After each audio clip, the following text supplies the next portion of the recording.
Joseph did not fall into a pit because he made a mistake.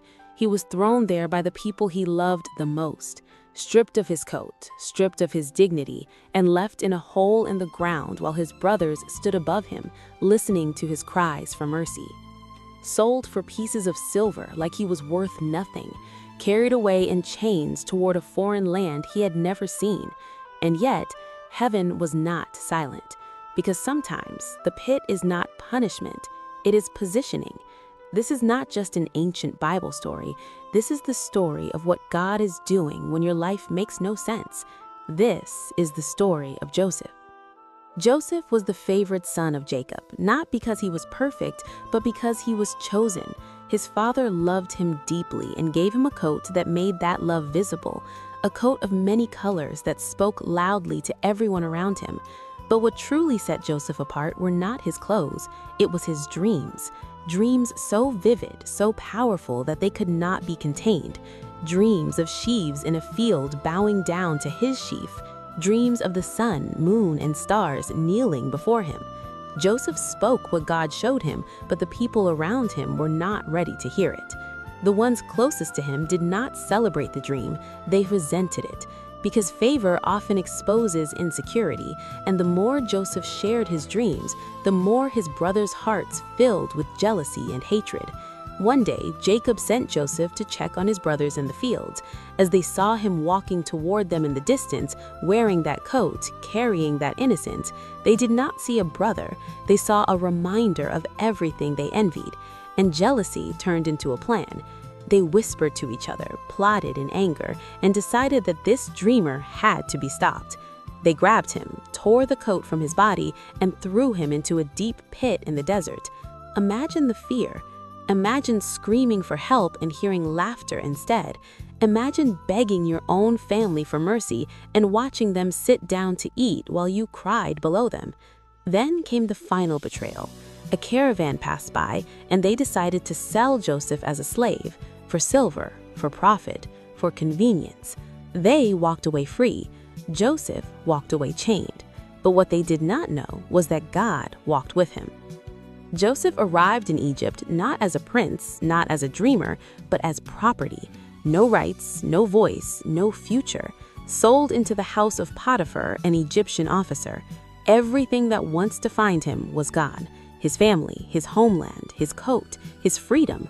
But there was one thing his brothers could not take from him, the presence of God. Even in slavery, Joseph worked with excellence, not because life was fair, but because God was faithful. And something unusual began to happen. Everything Joseph touched began to prosper. The house of Potiphar flourished, the work increased, the atmosphere changed. Because when God is with you, your environment cannot remain the same. Joseph was a slave on paper, but he was free in spirit, and favor followed him even into bondage. But then another injustice came. Potiphar's wife noticed Joseph. She desired him and tried to seduce him repeatedly. Day after day, she pressured him, but Joseph refused. He chose integrity over pleasure.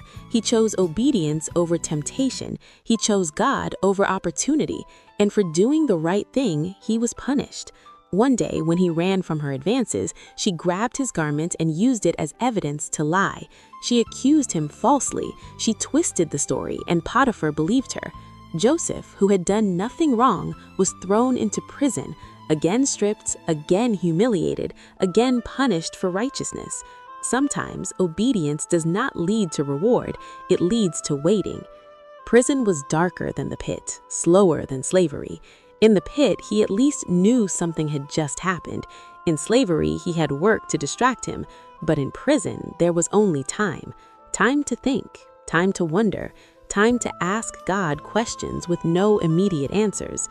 Years passed. No apology, no explanation, no rescue. Joseph helped other prisoners. He interpreted dreams for Pharaoh's cupbearer and baker. His gift was still alive, his purpose was still functioning, but when he asked the cupbearer to remember him after being restored to Pharaoh's palace, the man forgot. Joseph was forgotten by the very person he helped. But even when people forget you, God does not. When heaven feels silent, God is not absent. He is preparing timing, not comfort. Then, one night, Pharaoh had troubling dreams, dreams no one could interpret, and suddenly the cupbearer remembered Joseph. In a moment, the forgotten prisoner was called for. Joseph was cleaned, shaved, and brought before the most powerful man in Egypt. He did not come dressed as a slave. He came carrying divine wisdom. Pharaoh described the dreams, and Joseph calmly said, "Interpretation belongs to God." He spoke with clarity. He spoke with confidence. He spoke with humility. He explained the coming years of abundance, followed by years of severe famine, and gave a plan to save the nation. Pharaoh recognized something different in him, not just intelligence, but divine presence. And in one single moment, Joseph went from prison to palace, from forgotten to second in command over all Egypt. What takes years in the dark can change in one day with God. Joseph was given authority, a new name, new garments, and a position no one could have imagined when he was sitting in that pit. He oversaw the gathering of food during the years of abundance, preparing Egypt for the famine to come. And when the famine finally struck, it did not just affect Egypt, it affected surrounding lands, including the land where his brothers lived. Hunger drove them to Egypt, searching for food, unaware of who was in charge. They came before Joseph and bowed to him just as his dreams had shown years before. But they did not recognize him. The dream had come true. Not in the way Joseph imagined, not in the timing he expected, but exactly as God had planned. Joseph had the power to punish them, the power to take revenge, the power to repay evil with evil. But healing was greater than revenge. Purpose was greater than pain. He tested them, observed their hearts, and finally revealed himself.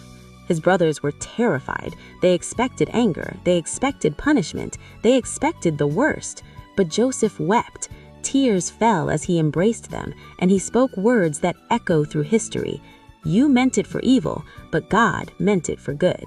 In that one sentence, Joseph revealed the secret behind his survival. Betrayal did not stop the promise, it fulfilled it. The pit was part of the plan. The slavery was part of the plan. The prison was part of the plan. Everything that looked like destruction was actually divine construction. Joseph brought his family to Egypt. He provided for them. He forgave them. He chose love when he had every reason to choose bitterness. Because Joseph understood something many of us struggle to understand. God's plan is often hidden in painful seasons, and what feels like abandonment may actually be preparation. What feels like delay may actually be development. What feels like betrayal may actually be redirection. Joseph's story was never about a coat, a pit, or a prison. It was about a God who never left him in any of those places. And maybe this is where the story becomes personal for you, because you may not be in a literal pit, but you know what it feels like to be thrown away. You may not be in a physical prison, but you know what it feels like to be stuck, forgotten, and waiting. You may have been betrayed by people you trusted, lied about when you told the truth, punished when you did the right thing.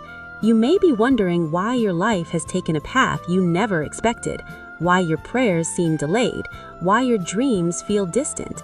But the story of Joseph reminds us that God does his greatest work in hidden seasons. Joseph did not see the palace when he was in the pit. He did not see the throne when he was in the prison. All he saw was the next step in front of him. Faithfulness in small places prepared him for influence in big places. Integrity in private prepared him for authority in public. Waiting prepared him for leadership, and suffering prepared him for compassion. By the time Joseph stood before his brothers, he was not the same young dreamer. He was a man shaped by hardship, strengthened by faith, and guided by God. The truth is, if Joseph had not been betrayed, he would not have gone to Egypt. If he had not gone to Egypt, he would not have entered Potiphar's house. If he had not entered Potiphar's house, he would not have gone to prison. If he had not gone to prison, he would not have met the cupbearer. If he had not met the cupbearer, he would not have stood before Pharaoh.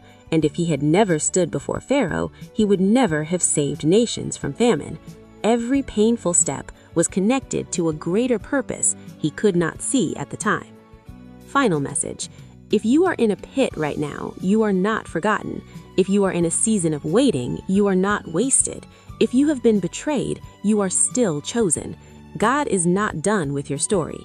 What looks like the end may be the beginning of positioning. What feels like loss may be the setup for destiny. Trust Him in the dark. Stay faithful in the small places. Hold on to integrity when it would be easier to quit.